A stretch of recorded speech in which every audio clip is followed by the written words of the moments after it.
Hi everyone, welcome to Suman TV. ప్రస్తుత సమాజంలో అందరూ బాధపడుతున్న సమస్య బీపీ, షుగర్. చిన్న వయసు నుంచి పెద్ద వయసు వారి వరకు అందరూ కూడా షుగర్, బీపీ వంటి సమస్యలతో బాధపడుతున్నారు. మరి ఇలాంటి వ్యాధులు ఎందుకు వస్తాయి? దీన్ని నియంత్రించాలంటే ఎలాంటి లైఫ్ స్టైల్ ఉండాలి? ఇలాంటి విషయాలను ప్రస్తుతం మనతో పంచుకోవడానికి డిజిటల్ మీడియాలో ట్రెండింగ్లో ఉన్న డాక్టర్ విక్రాంత్ సింగ్ ప్రస్తుతం మనతో ఉన్నారు. ఆయనను అడిగి ఆయన మాటల్లో తెలుసుకుందాం. సార్ నమస్తే. సార్ చెప్పండి డాక్టర్ గారు, అంటే షుగర్ వ్యాధి అనేది తీపి వస్తువులు ఎక్కువ తినడం వల్లనే వస్తుందని చాలామంది అనుకుంటారు. ఇందులో నిజం ఎంత? సార్ ఫస్ట్ అయితే thank you very much for having me with you. Secondly, నేను చెప్పే మాటలన్నీ కూడా these are not medical advices. So నాకు తెలిసిన విషయాలు నేను మీతో పంచుకోవడం జరుగుతుంది. ఓకే. సో షుగర్, సో చాలాసార్లు మనం చూస్తాం, ఇప్పుడు చాలామందికి షుగర్ అనేది వెరీ కామన్. ఒకప్పుడు 50-60 ఏళ్ళకి వచ్చే వ్యాధి ఇప్పుడు 20-30కి వచ్చేస్తుంది. సో దానికి ముఖ్య కారణం మన జీవన విధానం. So the way of life style అంటారు. ఓకే. సో లైఫ్ స్టైల్ ప్రాబ్లమే ఈ షుగర్.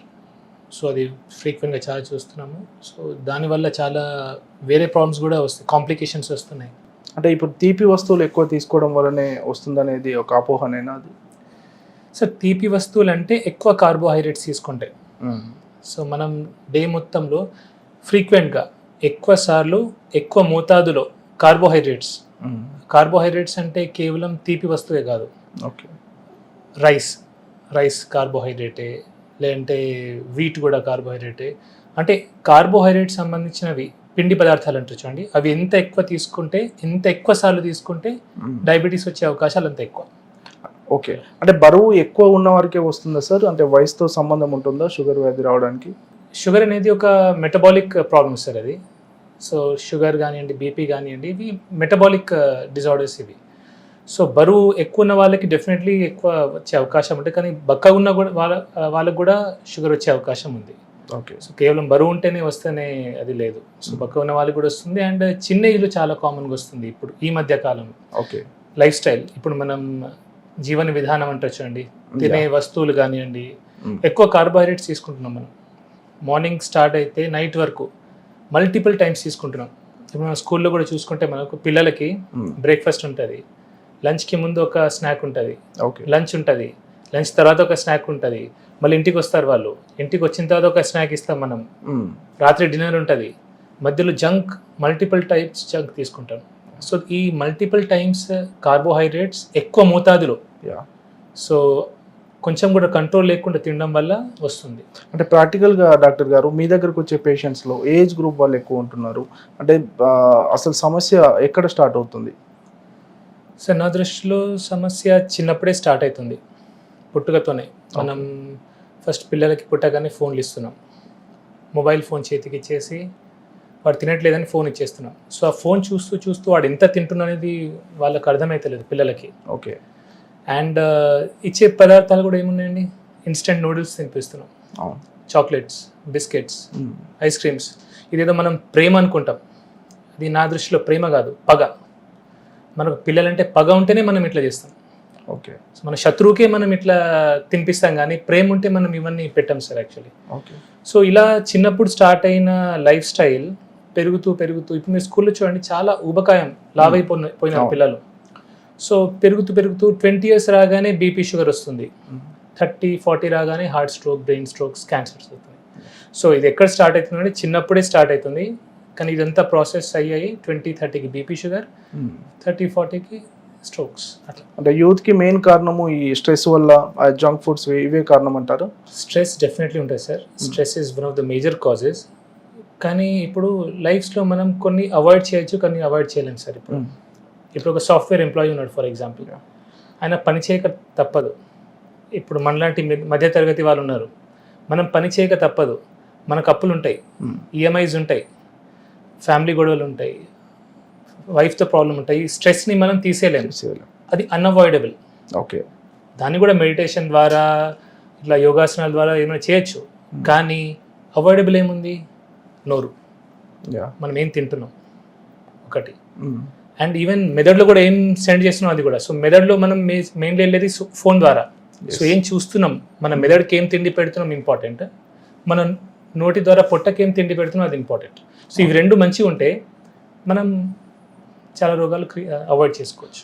ఓకే సార్, ఈ షుగర్ విషయంలో చూసుకున్నట్టయితే చాలామంది ఇన్సులిన్ వాడతారు, కొంతమంది ట్యాబ్లెట్స్ వాడతారు. అంటే ఇన్సులిన్ అంటే చాలామంది భయపడుతూ ఉంటారు. అసలు ఇన్సులిన్ ఒక్కసారి వాడడం మొదలు పెడితే అంటే లైఫ్ టైం వాడాల్సి ఉంటుందా? సార్ యాక్చువల్లీ ఒక కాన్సెప్ట్ ఉంది సార్, దాన్ని కీటోజెనిక్ డైట్ అంటారు. ఓకే. ఒక తినే పద్ధతి. కీటోజెనిక్ డైట్లో ఏం చేస్తామంటే మనం కార్బోహైడ్రేట్స్ అవాయిడ్ చేస్తాం, తక్కువ చేస్తాం, మినిమైజ్ చేస్తాం, కొందరికి అవాయిడ్ కూడా చేస్తారు. So high fat, moderate protein, minimal carbohydrates ఇచ్చి కీటోజెనిక్ డైట్ చేస్తాం, కీటోసిస్లోకి తీసుకెళ్తాం. ఓకే. ఎప్పుడైతే మనం కీటోసిస్లోకి తీసుకెళ్తామో ఇన్సులిన్ రెసిస్టెన్స్ అనేది తగ్గుతుంది. ఓకే. సో జనరలీ ఇన్సులిన్ రిపీటెడ్గా ఇన్సులిన్ సిక్రీట్ అవ్వడం వల్లనే ఇన్సులిన్ రెసిస్టెన్స్ వస్తుంది. ఇన్సులిన్ రెసిస్టెన్స్ వల్లనే మనం ఇన్సులిన్ వరకు వెళ్తాం. ఓకే. సో ఇన్సులిన్ రెసిస్టెన్స్ తగ్గించినాం అనుకోండి, మనం ఇన్సులిన్ నుంచి ట్యాబ్లెట్కి వచ్చే అవకాశం ఉంది. కొందరు ఎర్లీ స్టేజెస్లో ట్యాబ్లెట్ బంద్ అయ్యే అవకాశాలు కూడా ఉన్నాయి. సో తగ్గాలంటే ఏం చేయాలి, మనం ఇన్సులిన్ రెసిస్టెన్స్ తగ్గియాలి. ఓకే. సో ఇన్సులిన్ రెసిస్టెన్స్ తగ్గించడానికే కీటోజెనిక్ డైట్ అని, మోడిఫైడ్ అట్కిన్స్ డైట్ అని, ఎంసిటీ డైట్స్ అని ఉన్నాయి. These are all well documented. వీటికి కొన్ని సైంటిఫిక్ పేపర్స్ ఉన్నాయి, ర్యాండమైజ్ కంట్రోల్ ట్రయల్స్ కూడా ఉన్నాయి. అంటే ఇన్సులిన్ వాడిన వాళ్ళు మళ్ళీ ట్యాబ్లెట్స్ కూడా మారొచ్చు? అంటే సార్ అది వారి మీద డిపెండ్ అవుతుంది. ఓకే. వాళ్ళ లైఫ్ స్టైల్ మోడిఫై చేస్తే, కేవలం డైట్ ఒకటే అని చెప్పాను, వాళ్ళు డైట్ చేయాలా, ఎక్సర్సైజ్ చేయాలా, ఓకే, స్ట్రెస్ని తగ్గించే ప్రయత్నం చేయాలి, ఓవరాల్ లైఫ్ స్టైల్ని మార్చితే ఆ ఇన్సులిన్ నుంచి ట్యాబ్లెట్ వచ్చిన సందర్భాలు ఉన్నాయి. ఓకే సార్, అంటే ఒకవేళ లైఫ్ స్టైల్ మారిస్తే, వాళ్ళ జీవన విధానం మార్చుకుంటే కనుక అంటే షుగర్ని పూర్తిగా కంట్రోల్ చేయవచ్చా? ఎర్లీ స్టేజెస్లో నేను చూశాను సార్, నా దగ్గర కొందరు పేషెంట్స్ ఉన్నారు, ఎర్లీ స్టేజెస్లో అది రివర్సల్ కూడా అయింది. So it is life style problem actually. So social మీడియాలో మనం తరచుగా వింటుంటాం డయాబెటీస్ రివర్సల్ అని, అంటే అది చేయొచ్చు అంటారు సార్? రివర్సల్ అయ్యే ఛాన్స్ పాసిబుల్ ఉంది, కానీ ఒకటే, ఇప్పుడు నేను చెప్పాను కదా అని అందరూ కీటోజెనిక్ డైట్ చేయడం అట్లా స్టార్ట్ చేయకూడదు. Okay. It is to be done under A medical supervision. ఒక డాక్టర్, మీ డాక్టర్ ఎవరైతే ఉంటారో మీ డాక్టర్ యొక్క సూపర్విజన్లోనే మీరు చేసుకోవాలా.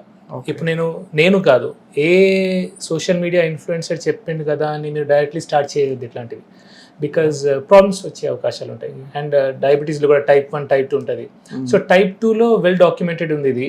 సో టైప్ 1 వాళ్ళు కూడా సడన్గా స్టార్ట్ చేయకూడదు. సో టైప్ 2 వాళ్ళు మీ డాక్టర్ యొక్క సూపర్విజన్లో, పర్యవేక్షణలో ఇట్లాంటివి ట్రై చేయొచ్చు. అంటే ఎర్లీ స్టేజెస్లో సార్ ఇది ఎలా గుర్తించవచ్చు? ఒకవేళ గుర్తిస్తే వెంటనే ఎలా చెకప్ చేయించుకోవాలి? సార్ ఎర్లీ స్టేజెస్లో అంటే సిమ్టమ్స్ ఉంటాయి సార్, ఎక్కువ ఆకలి కావడము, దాహం కావడము, కొందరికి తిమ్మిర్లు రావడము, కొందరికి వెయిట్ లాస్ కావడము, multiple ways how you can. So but ఇప్పుడైతే లక్కీలీ స్క్రీనింగ్ చాలా ఎర్లీగా అయిపోతుంది, బ్లడ్ టెస్ట్లు చాలా ఫ్రీక్వెంట్గా చేయించుకుంటున్నారు. ఒకప్పుడు లేట్ అయ్యేది, ఇప్పుడు ఎర్లీ స్టేజ్లో టెస్ట్ జరుగుతున్నాయి కాబట్టి ఎర్లీగా తెలిసిపోతుంది. అంటే ఇప్పుడు మనం ఎర్లీగా సార్ మనము షుగర్ కన్ఫర్మ్ అయిన తర్వాత ఫస్ట్ నుంచి కూడా మెడిసిన్స్ వాడుతూనే ఉండాలా? అంటే సార్ అదే చెప్తున్నా కదా sir, if life style modify చేసుకుంటే ఎర్లీ స్టేజెస్లో మనం అవాయిడ్ చేయొచ్చు, డిపెండింగ్ ఆన్ మీరు మీ సిచ్యువేషన్ ఎట్లుంది. అది చాలా మంది ఉంటారు వాళ్ళు డైట్ చేయలేరు. నా దగ్గర 2 రకాలుగా వస్తారు సార్, డైట్ చేయలేము సార్, నేను అసలు నాకు వీలు కాదు, మాకు వండడానికి ఎవరు లేరు, నాకు తినకుండా ఉండలేను, అన్నం తినకుండా ఉండలేము, వారు ఖచ్చితంగా టాబ్లెట్ వేసుకోవాల్సిందే, వేరే మార్గం లేదు. కానీ కొందరు ఏంటంటే సార్ నేను ఏమైనా కానీ సార్ నేను టాబ్లెట్ వేసుకోను, నా లైఫ్ ఎండ్ అయిపోతుంది అంటే కొందరు పేషెంట్స్ ఉంటారు, నా లైఫ్ ఎండ్ అయిపోయిందా సార్, నేను ఇప్పుడే షుగర్ టాబ్లెట్ వేసుకోవాలా అని అంటారు. నేను వాళ్ళకి సజెస్ట్ చేస్తాను. సో నేను ఎప్పుడు కూడా నా దగ్గర వచ్చే పేషెంట్స్కి మార్గాలు చూపిస్తాను సార్.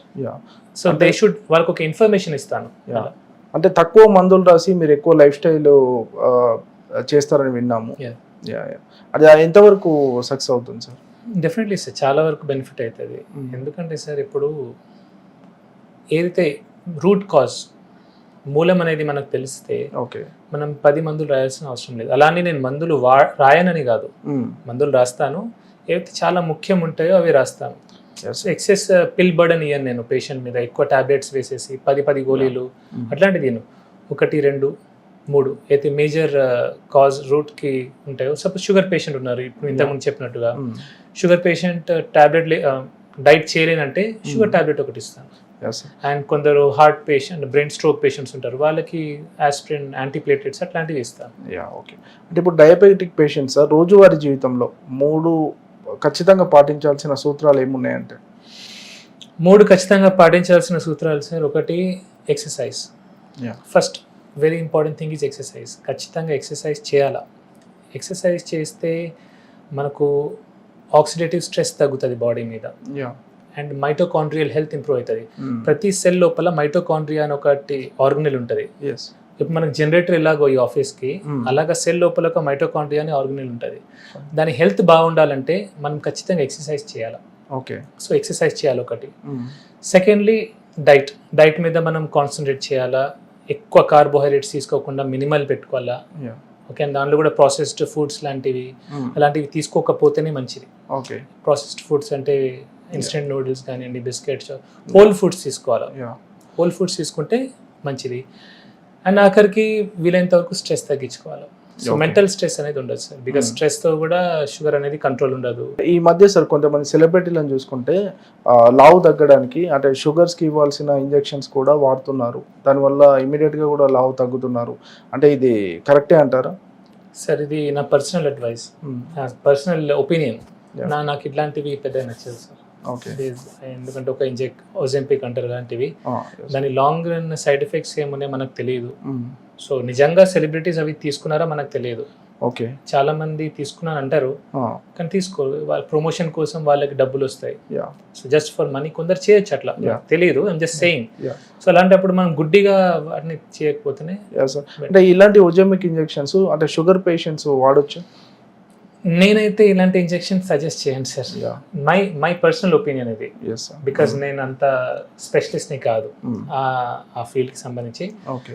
నేనైతే నా పేషెంట్స్కి కొందరు అడిగారు, నేను I said it is not మంచిది కాదని చెప్పాను సార్, నా ఒపీనియన్లో. Yes sir. అంటే మీరు చూసుకుంటే సార్ టీలో షుగర్ వాడడం, దీనివల్ల షుగర్ అంటే టీలో షుగర్ వేసుకోకపోతే షుగర్ కొంత కంట్రోల్లో ఉంటుందని, ఇవన్నీ నిజమేనా సార్? నిజమే సార్. ఎందుకంటే మనం ఇండియన్స్ యావరేజ్గా మీరు ఎన్ని టీలు తాగుతారు సార్ రోజు? 3 times ఆల్మోస్ట్. 3 times తాగుతారు. 3 times మీరు షుగర్ వేసుకొని తాగుతారు. ఎస్. సపోజ్ 3 times మీరు షుగర్ వేసుకున్నప్పుడు అలా షుగర్ గ్లూకోజ్ స్పైక్ వస్తుంది, ఇన్సులిన్ స్పైక్ వస్తుంది. దానివల్ల ఇన్సులిన్ రెసిస్టెన్స్ వస్తుంది, ఓకే. అదే షుగర్కి దారి తీస్తుంది. సో మీరు 3 పూటలు టీ తాగి దానిలో షుగర్ తీసేయండి. సో 3 times మీరు గ్లూకోజ్ స్పైక్ని అవాయిడ్ చేస్తున్నారు. సో ప్రాబ్లం ఏంటంటే మనం ఎప్పుడైతే టీలో చక్కెర ఇస్తామో సడన్ గ్లూకోజ్ స్పైక్ వచ్చి సడన్ ఫాల్ అవుతుంది. ఓకే. సో అది చాలా డేంజరస్. సో అందుకే ఇన్సులిన్ రెసిస్టెన్స్ వస్తుంది. సో అవాయిడ్ చేస్తే మంచిది. మంచిది. ఇప్పుడు వైట్ రైస్ కూడా పూర్తిగా మానేయాల్సి ఉంటుంది సార్ షుగర్ వచ్చిన వాళ్ళు?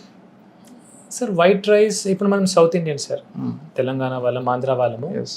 వైట్ రైస్ మనం అలవాటైంది మనకు, అవును. కొద్దిగా తీసుకోవాలా. ఓకే. నేనైతే వైట్ రైస్ని బ్రౌన్ రైస్ మీద ప్రిఫర్ చేస్తాను నేను పర్సనల్లీ.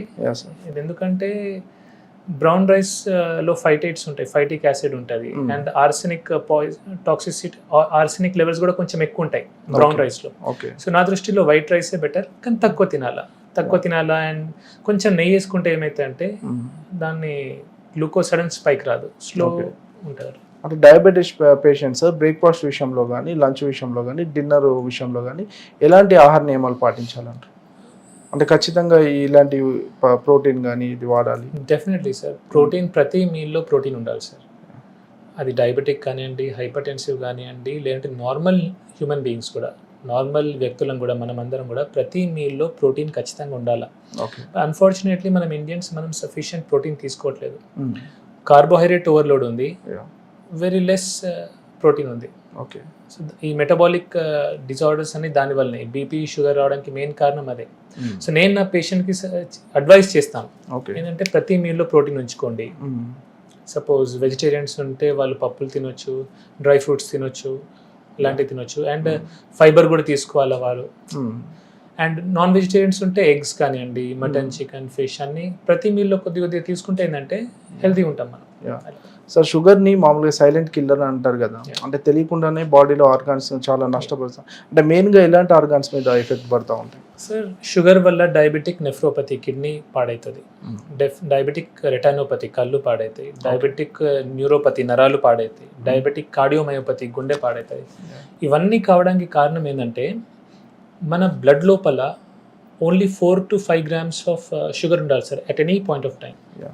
సో మనకు ప్రతిసారి ఇన్సులిన్ ఎందుకు రిలీజ్ అవుతుంది ప్యాంక్రియాస్ నుంచి అంటే బ్లడ్ లోపల 4 to 5 grams కంటే ఎక్కువ షుగర్ ఉంటే అది చాలా డేంజరస్. అదేం చేస్తుంది అంటే ఈ రక్త నరాలని డ్యామేజ్ చేస్తాయి, ఇన్ఫ్లమేషన్ అంటారు. సో ఇన్ఫ్లమేషన్ వల్ల ఏమైతే ఎండ్ ఆర్గన్ డిసీజ్ వస్తాయి. ఓకే. సపోజ్ కిడ్నీకి సప్లై చేసే బ్లడ్ వెజల్లో ఏదైనా ఇన్ఫ్లమేషన్ వస్తే కిడ్నీ పాడవుతుంది. బ్రెయిన్కి సప్లై చేసే బ్లడ్ వెజల్లో రక్తనరం లోపల ఇన్ఫ్లమేషన్ వస్తే బ్రెయిన్ స్ట్రోక్ వస్తుంది. ఓకే. గుండె దానికైతే హార్ట్ స్ట్రోక్ వస్తుంది. సో ఇన్ఫ్లమేషన్ తగ్గాలంటే మనం తక్కువ క్వాంటిటీలో కార్బోహైడ్రేట్స్ తీసుకోవాలి. Okay sir. ఇప్పుడు డయాబెటీస్ ఉన్న వాళ్ళు sir correct life style follow అయ్యి మళ్ళీ రివర్స్ డయాబెటీస్ అయిన సిచ్యువేషన్లో మళ్ళీ మందులు వాడాల్సిన అవసరం ఉండదు ఇక వాళ్ళకి? డయాబెటీస్ రివర్సల్ ఉంటే అవసరం ఏమిటి సార్? అంటే మళ్ళీ వచ్చే ఆస్కారం అట్లా ఏముండదు? వాళ్ళ లైఫ్ స్టైల్ మేనేజ్ చేయాలా సార్? ఇప్పుడు సింపుల్ సార్, ఇప్పుడు మనకు తలనొప్పి వచ్చింది, తలనొప్పి గోలేసుకున్నాము. ఓకే, కాలు నొప్పి వచ్చింది, కాలు నొప్పి గోలేసుకున్నాం. మనం తలనొప్పి లేనప్పుడు తలనొప్పి గోలేసుకోం కదా. సో షుగర్ కూడా అలాంటి నొప్పి. కానీ మనం తలనొప్పికి సంబంధించిన పనులన్నీ చేసి సపోజ్ ఎక్కువ ఆల్కహాల్ తీసుకున్నాం అనుకోండి, హ్యాంగ్ ఓవర్ వస్తుంది. హ్యాంగ్ ఓవర్ వచ్చినాక ఏం చేస్తాం? గోలేసుకుంటాం. మీరు ఆల్కహాల్ తాగలేదు అనుకోండి, మీకు హ్యాంగ్ ఓవర్ రాదు, మీరు పెయిన్ కిల్లర్ వేసుకోవాల్సిన అవసరం లేదు. షుగర్ కూడా ఆల్మోస్ట్ అంతే, అంటే ఎగ్జాక్ట్లీ అంతా అనట్లేదు, బట్ యూ కెన్ సీ. మీరు సపోజ్ ఎక్కువ కార్బోహైడ్రేట్స్ తీసుకున్నారనుకోండి, దాంతో మీకు డ్యామేజ్ అవుతుంది, షుగర్ లెవెల్స్ పెరుగుతాయి. సో తక్కువ తినాలా. ఓకే. ప్రతి మీల్లో ప్రోటీన్ తీసుకొని, ఫైబర్ కంటెంట్ తీసుకొని, తక్కువ కార్బోహైడ్రేట్స్ తీసుకుంటే షుగర్ స్పైక్ రాదు, కాబట్టి షుగర్ గోయిల్ అవసరం లేదు. సార్ జెనెటిక్స్ ప్రభావం ఎలా ఉంటుంది సార్? అంటే వంశపారంపర్యంగా వచ్చే అవకాశాలు ఉంటాయి? డెఫినెట్లీ ఉంటాయి సార్. మోస్ట్లీ టైప్ 1 డయాబెటీస్లో ఎక్కువ ఉంటుంది, టైప్ 2లో తక్కువ, బట్ టైప్ 2లో కూడా ఉండొచ్చు. అంటే డయాబెటీస్ వస్తే ఈ 3 కంపల్సరీగా మానేయాలి అంటే ఏ 3 చెప్తారు? డయాబెటీస్ వస్తే ఈ 3 మానేయాలంటే ఫస్ట్ రిఫైన్డ్ ఫుడ్ ప్రొడక్ట్స్ మానేయాలంటే సార్. రిఫైన్డ్ షుగర్స్, బయట మనం refined chips, biscuits, chocolates, cool drinks, refined foods avoid చేస్తే మంచిది. Alcohol in any quantities poison, toxic. So alcohol తాగకపోతే, ఆల్కహాల్ అంటే బ్రాండీ, విస్కీ, రమ్ము, కళ్ళు, బియర్ అన్నీ కూడా. చాలా మంది బియర్ని ఆల్కహాల్ అనుకోరు, కళ్ళు ఆల్కహాల్ కాదు, అది కూడా alcohol. So any form of alcohol తీసుకోకపోతే మంచిది. And anything that causes inflammation sir, inflammation cause చేసే ఏ వస్తువు అయినా సరే అది తీసుకోకపోతేనే మంచిది. షుగర్ ఉన్న వాళ్ళకి ఒక డౌట్ ఉంటుంది సార్, అన్ని రకాల ఫ్రూట్స్ తినొచ్చా షుగర్ ఉన్న వాళ్ళు? హై గ్లైసిమిక్ ఇండెక్స్ ఉన్న ఫ్రూట్స్ తీసుకోకపోతే మంచిది sir. Okay. High glycemic index దేనిలో ఉంటుంది? మ్యాంగోలో ఉంటుంది, రైప్ మ్యాంగోలో, రైప్ బనానాలో ఉంటుంది, రైప్ గ్రేప్స్లో ఉంటుంది. అవి తక్కువ తింటే better. Fruits which are better అంటే apple is better, papaya is better, guava, జామకాయ ఈజ్ బెటర్. ఇంకోటి ఇక్కడ ఇది వెరీ ఇంపార్టెంట్, ఎందుకంటే ఇప్పుడు బెటర్ అన్నా కాబట్టి కిలోలు తినకూడదు అది కూడా. ఎందుకంటే అది కూడా ఎక్కువ తింటే అది కూడా గ్లూకోజ్ పెరుగుతుంది మళ్ళీ లిమిటెడ్గా. షుగర్ పేషెంట్స్ మీ దగ్గరకు వచ్చే పేషెంట్స్కి కానీ వీడియో చూస్తున్న వాళ్ళకి షుగర్ గురించి ఏం చెప్పాలనుకుంటున్నాను? మీకు షుగర్ ఉంది, టైప్ 1 డయాబెటీస్ గురించి చెప్పాను, కానీ టైప్ 2 డయాబెటీస్ వారు మీకు షుగర్ ఉందంటే అది మీ చేతిలో ఉంది అది. ఓకే. సో మీరు లైఫ్ స్టైల్ మంచిగా చేసుకొని, ప్రాపర్గా కార్బోహైడ్రేట్స్ తక్కువ చేసుకొని, ప్రోటీన్ కంటెంట్ పెంచుకొని, ఎక్సర్సైజ్, జిమ్, యంగ్ అయితే జిమ్ చేసి, జాగింగ్, వాకింగ్ లాంటివి చేసి, పెద్దవాళ్ళైతే యోగాసనాలు, వాకింగ్ లాంటివి చేసి లైఫ్ స్టైల్ని మోడిఫై చేసుకుంటే షుగర్ ఉండదు మీకు. Fine sir.